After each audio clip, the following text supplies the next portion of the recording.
राज ठाकरे जे आहेत ते आता कार्यालयाचं उद्घाटन करत आहेत.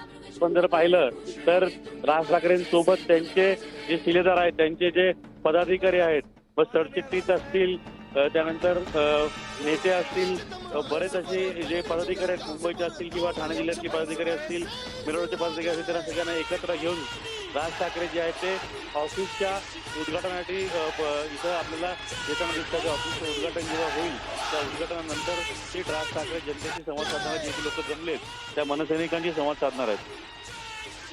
राज ठाकरेंनी तिथल्या मनसेच्या कार्यालयाचं उद्घाटन केलेलं आणि अर्थात ते व्यासपीठाच्या दिशेने देखील निघाल्याचं आपण बघतोय. त्यामुळे थोड्याच वेळात राज ठाकरे इथं उपस्थित सगळ्या बांधवांशी, मराठी बांधवांशी, मराठी जनांशी संवाद साधतील. आज आपण जर बघितलं तर ते सगळ्यांचे आभार देखील मानणारे. त्रिभाषा सूत्राच्या मुद्द्याला घेऊन हिंदी भाषा सक्तीचा जो काही मुद्दा होता त्याला मराठी बांधवांनी एकत्र येऊन जो काही विरोध दर्शवला, एकजूट जी दाखवली, याबद्दल ते आज बोलू शकतात. त्यांचं धन्यवाद ते करतील. आणि आणखीन काही मुद्दे ते मांडतायत का? माननीय राजसाहेबांना विनंती. 2-3 महत्त्वाचे मुद्दे आहेत. उद्धव ठाकरे, राज ठाकरे एकत्र येण्याच्या विषयाला घेऊन गेल्या कालावधीत इगतपुरीतल्या अधिवेशनात राज ठाकरेंनी आपली भूमिका स्पष्ट केली. त्यांनी असं म्हटलेलं आहे की एकत्रित येण्याचं होईल तेव्हा होईल, त्यावर नंतर चर्चा करू, पण तुर्तास महापालिकेच्या निवडणुकांच्या तयारीला लागा असे आदेश त्यांनी कार्यकर्त्यांना दिलेले आहेत.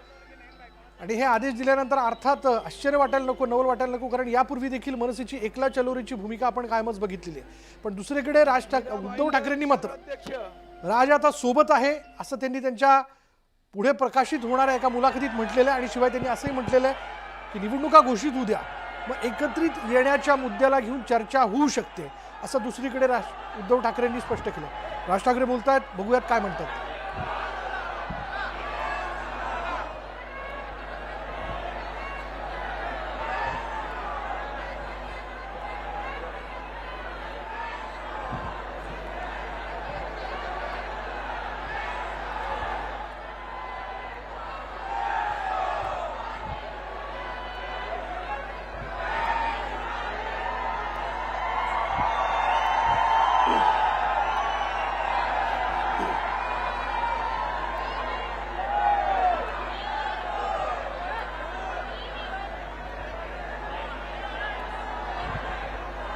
जमलेल्या माझ्या सर्व मराठी बांधवांनो, भगिनींनो आणि मातांनो,